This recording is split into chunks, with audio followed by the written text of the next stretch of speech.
At the end of the 5th week of the war in Iran, on a Friday morning, every aircrew member's worst nightmare came true. An American F-15 fighter jet was shot down over enemy territory. Anyone who captures an enemy pilot or aircrew and turns them over to the proper law enforcement authorities or to our military forces will be handsomely rewarded and receive a prize of great value. The Iranians sent soldiers and police into the area of the incident, in the Khuzestan province in the southwest of the country, trying to get to the American crew members, to take them captive and shut down any rescue attempts.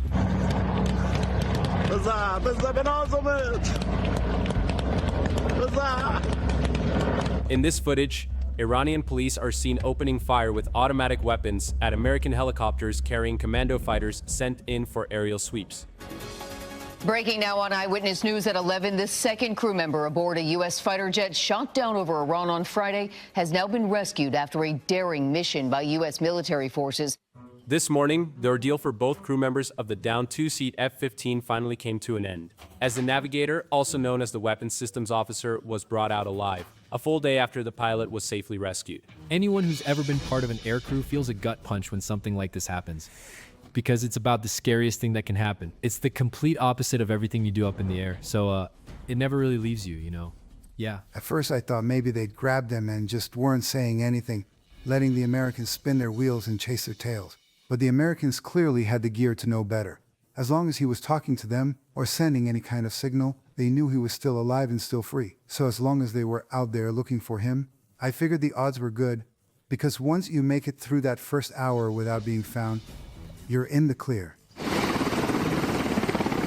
Just like the Americans, the Israeli Air Force has its own special readiness for situations like this, rescuing a downed pilot with elite units like 669 and Shaldet, who are trained to get virtually anywhere to pull out aircrew members who had to eject.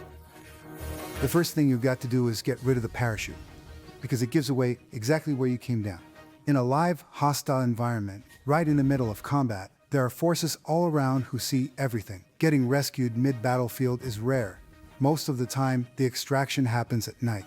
So you've got to move somewhere and quickly hide so you won't be stumbled upon. Stay out of sight, wait for nightfall, and activate your device so they can zero in on you, because that device is what tells them where you are. There are systems you can use specifically in situations like these. What makes these situations so unique is that insane gap when 1 second you're just like king of the skies and you're running the most powerful combat machine the world has to offer. And then in a split second, you're completely alone on the ground. I think because of both the training and the nature of the job, you just snap into survival mode pretty fast. Honestly, I don't believe that they let the heavier thoughts creep in during moments like these for real. I can only imagine that they don't. We can't go into detail about Israel's readiness for a downed pilot scenario over Iran. But at the start of the campaign, the Air Force commander hinted at it in a letter to his troops. The Air Force's special forces are carrying out extraordinary missions these days, the kind that could fire up your imagination. Since Operation Amkalavi, we've spoken quite a bit with Air Force personnel. Every time we heard the same message, that they do whatever it takes to bring a downed pilot home. I have complete confidence in the unit's ability to pull off a rescue, if it ever comes to that.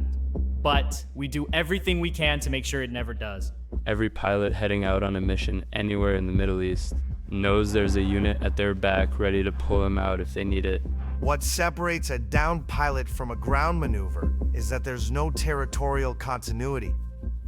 No territorial connection between our forces and the downed pilot. Can you get to any location? We go wherever the IDF needs us, wherever the state of Israel needs us, and we get the job done. You've got to play it smart. Find the right hiding spot, one that actually keeps you safe. And if you hear someone coming, make sure you have an escape route planned for you. If you want to make it back alive, don't pick a fight once you've already been spotted. As part of the evasion training in enemy territory, the pilot has to ditch the flight gear, find cover far from the crash site, as out of the way as possible, so rescue forces can get to him as fast as possible before he's caught and taken prisoner. During the course, they run some kind of escape exercise fairly early on as a way to prep you for those first moments when you're on your own in the field, where you learn to survive, learn to evade people hunting you, learn to hide and stay alive at the most basic level. I believe the Air Force does everything in its power to prepare its people for this kind of nightmare scenario. There will be a lot more to say about this dramatic rescue operation under Iranian fire. An operation made possible by American commando fighters, transport pilots, and rescue crews with Israeli intelligence support. I'm soldier of the Israeli army, born alive. For us Israelis, the trauma of Navigator Ronarod's capture 40 years ago never goes away.